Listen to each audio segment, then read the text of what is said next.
Hello everyone, welcome back to হানিস academy.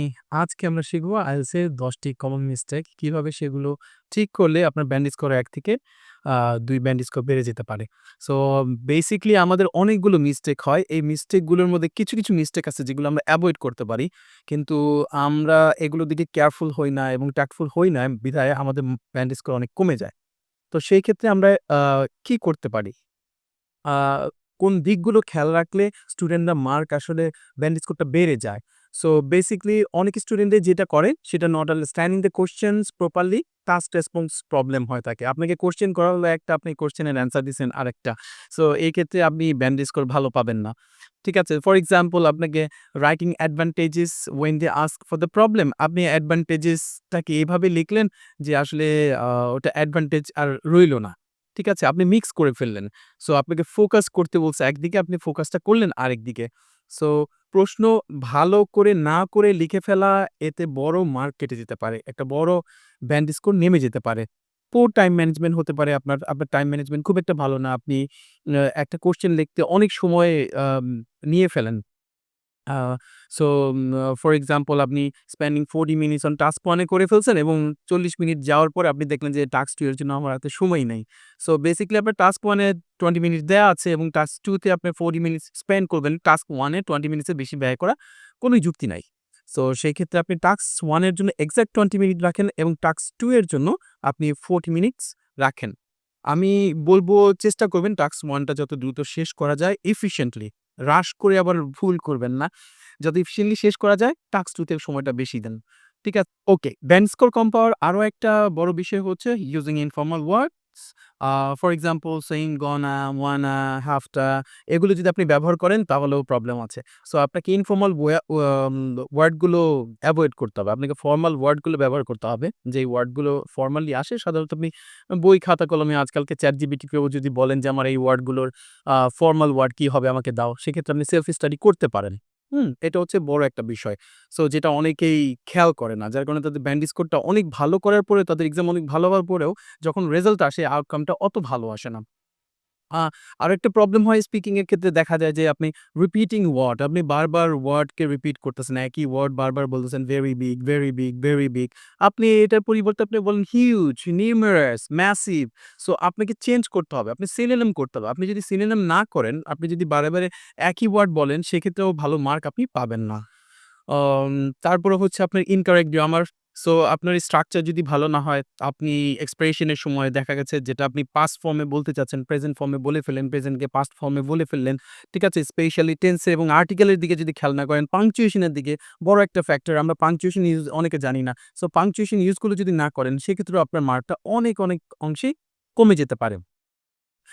আরো অনেক ক্ষেত্রে দেখা যায় যে স্টুডেন্টরা লিঙ্কিং ওয়ার্ডস গুলো আমরা যেগুলোকে বলি ডিসকাস মার্কার, এই ডিসকাস মার্কার গুলো ঠিকমতো ব্যবহার করতে জানে না বা করে না। সো ডিসকাস ব্যবহার করলে কি হয়? ডিসকাস মার্কার গুলো ব্যবহার করলে আপনার আম আ সেন্টেন্স বাক্যের সম্পূর্ণতা বাড়ে। সো আন্ডারস্ট্যান্ডিংটা বাড়ে এবং আপনি সিকোয়েন্সিং মেইনটেইন করা, রেজাল্ট মেইনটেইন করা, কনক্লুশন মেইনটেইন করা, সেক্ষেত্রে যে ডিসকাস মার্কার গুলো আছে, আমাদের একটা ভিডিও আছে ডিসকাস মার্কার উপর কি ধরনের ডিসকাস মার্কার আপনি ব্যবহার করতে পারেন, তার পিডিএফ ফাইল দেয়া আছে। সো আপনারা সেগুলো ফলো করতে পারেন, দেখতে পারেন। ঠিক আছে? সো তারপর যেটা হচ্ছে writing of topic. Of topic writing করাটাও একটা বড় বিষয়। আপনাকে যেই টপিকে লিখতে বলছে আপনি টপিকে থাকেন। Stick to the topic please. So টপিকের ক্ষেত্রে যদি আপনি সেম টপিক না লিখে আপনাকে বলছে আপনার সকালে আজকে কি খাইছেন? আপনি বলতেছেন আমি ঢাকা গেছিলাম, ঘুম থেকে উঠছিলাম। মানে আপনি আবোল-তাবোল বলে যাচ্ছেন। টপিকের বাইরে গেছে। আপনাকে গরু রচনা লিখতে বলছে আপনি কুকুর রচনা বা বিড়াল রচনা লিখে দিয়ে আসছেন। সো সেই ক্ষেত্রে তারও তো ৪ টা পা আছে, তারও তো ৪ টা পা আছে।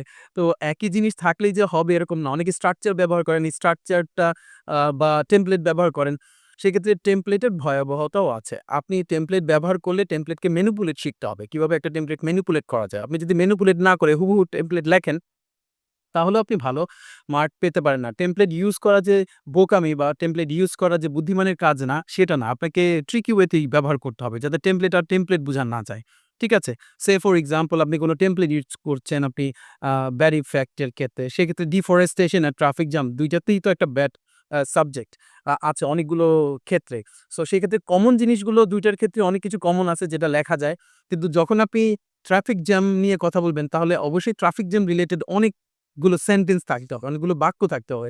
ডিফরেস্টেশন লিখলে ডিফরেস্টেশন রিলেটেড অনেকগুলো বাক্য থাকতে হবে। কিন্তু ২ টার মধ্যে যেই কমন বাক্যগুলো আছে সেগুলো যদি লেখেন তাহলে তো এক্সামিনার বুঝবেই আপনি কোন একটা গদবাঁধা ট্যাবলেট থেকে আ ব্যাড ইফেক্ট রিলেটেড বাক্যগুলো পড়ে আসছেন এবং সেগুলোই লিখতেছেন। সো এগুলোর দিকে বেশি, বেশি করে খেয়াল রাখতে হবে। আ আদারওয়াইজ আপনি ভালো ব্যান্ড স্কোর কখনোই আশা করতে পারেন না। আ আপনার আস আব আম পরীক্ষার শেষে সবচেয়ে বড় যেটা প্রবলেম হয় অনেকেই স্পেলিং এর দিকে খেয়াল রাখেন না। আপনি আপনার স্পেলিং এর দিকে খেয়াল রাখবেন। Spelling mistake a is a big deal. So আপনাকে এই ডিলটা খুব ভালো মতো করতে হবে, হ্যাঁ? ডন্টিং হয়ে আপনি এলোপাতাড়ি স্পেলিং গুলো করবেন না। আপনি যেটা করতে পারেন আপনি পুরো জিনিসগুলো যেই বানানগুলো আপনার ভুল হয়, এটা সবচেয়ে বড় একটা ট্রিকি ওয়ে বলে রাখি আমি। যখনই আপনি IELTS প্র্যাকটিস করছেন, আপনার যেটা করতে হবে, আপনার সবসময় আ যেই আ ওয়ার্ড গুলো ভুল হয়, সেগুলো একটা লিস্ট আউট করুন। লিস্ট আউট করে সেই লিস্ট আউট গুলো দেখেন যে আপনার কোন সেন্টেন্স গুলো সবচেয়ে বেশি স্পেলিং মিস্টেক হয়। সো স্পেলিং মিস্টেক গুলো যেটা আপনি করতে পারেন, সেই স্পেলিং মিস্টেক গুলো আপনি বারবার প্র্যাকটিস করেন। দেখবেন আপনার যেই স্পেলিং গুলো মিস্টেক হয়, এইটাই বারবার হয়, এইটাই কমন এবং আপনার জন্য এইটাই সবসময় বারে বারে আসবে। সো এইজন্য আপনার কমন মিস্টেক গুলোকে আপনি ঝালাই করে নেন। দেখবেন তারপর আর মিস্টেক গুলো খুব একটা আসবে না। হুম? কারণ আমাদের একটা হ্যাবিট আছে মানুষের যে আমাদের মেমোরি সেল থেকে যেই মিস্টেক গুলো সবসময় আমরা করে আসতেছি, ওইটাই কমনলি ভাবে আপনার মিস্টেক হবে। সো এর বাইরে তেমন একটা হবে না। সো লিস্ট আউট করুন। লিস্ট আউট করে তারপর আপনি নিজেকে কারেক্ট করুন। ঠিক আছে? আর সবচেয়ে বড় হচ্ছে স্পিকিং এর ক্ষেত্রে অনেকেই আমরা ধরা খাই কারণ আমরা রেগুলার প্র্যাকটিস করি না। ট্রাই করুন প্রতিদিন ১০ থেকে ১৫ মিনিট প্র্যাকটিস করার জন্য। নিজে করুন। এখন ChatGPT আছে। ChatGPT কে বলুন যে, "ভাই ChatGPT তুমি একজন টিচার, আমি একজন স্টুডেন্ট। চলো আমরা কথা বলি। তুমি আমাকে কোয়েশ্চেন করো, আমি অ্যান্সার দেই।" সো যেই কোয়েশ্চেনের অ্যান্সার গুলো করতে পারবেন না খাতায় টুকে রাখুন এবং খাতায় টুকে রাখুন বা ChatGPT কে বলুন যে, "ঠিক আছে এটার একটা প্রপার অ্যান্সার কি হতে পারে আমাকে তুমি বলো।" সেটা নিয়ে আপনি প্র্যাকটিস করুন। আপনার টিচারের হেল্প নেন। সবসময় আপনি YouTube এর ভিডিও দেখে একা প্রিপারেশন নিতে যাবেন, এটা খুবই ডিফিকাল্ট। কারণ আমাদের YouTube গুলোতে আসলে সিকোয়েন্সিয়ালি কোনো ইনস্ট্রাকশন থাকে না। সো হয়তো এখান থেকে আপনি মোটিভেট হতে পারেন। মোটিভেশন দরকার আছে আমাদের। সো মোটিভেট হতে পারেন, নতুন তথ্য পেতে পারেন। বাট সিকোয়েন্সিয়ালি আম একটা জিনিস শেখার জন্য, এপ্লাই করার জন্য অবশ্যই একজন টিচারের হেল্প আপনার দরকার পড়বে। সো সেক্ষেত্রে আপনার আশেপাশে ভালো একজন টিচারের সাহায্য নেন। ঠিক আছে? ওভার কমপ্লিকেটেড সেন্টেন্স লিখবেন না। ওভার কমপ্লিকেটেড সেন্টেন্স লিখলে যেটা হয়, আপনি নিজেই হারায় যাবেন যে আপনি আসলে কি লিখতে যাচ্ছেন, কি হচ্ছে। সো আপনি সিম্পল সেন্টেন্স গুলোকে ধীরে কম্পাউন্ড কমপ্লেক্স এ তৈরি করেন। দেখেন আপনি কমপ্লেক্স কম্পাউন্ড করতে কয়টা ফ্রেজ আপনার দরকার পড়তে পারে। কোন ওয়ার্ড গুলো দিয়ে আপনি একটা ভালো কমপ্লেক্স এবং কম্পাউন্ড সেন্টেন্স করতে পারেন। যেই সেন্টেন্স গুলো লেখার ক্ষেত্রে ওয়ার্ডের ক্ষেত্রে আপনি কমফোর্টেবল ফিল করেন, আপনি সেই ওয়ার্ড গুলোই ব্যবহার করেন। এর বাইরে যায়েন না। হ্যাঁ? ধীরে ইমপ্রুভ করার চেষ্টা করেন। ধীরে ইমপ্রুভ করার চেষ্টা করলে আ ultimately at the end of the day you will achieve your goal. So এগুলোর ক্ষেত্রে আসলে কি নিজেকে অনেক কশাস হতে হয়। আপনাকে কেউ শিখিয়ে পড়িয়ে দিবে না। আপনার নিজেকেই মাঠে নামতে হবে। অনেকেই ভাবেন যে আমি মনে হয় IELTS এ ভর্তি হলে আমার ইংলিশ অনেক ভালো হয়ে যাবে। ভাই IELTS হচ্ছে একটা এক্সাম।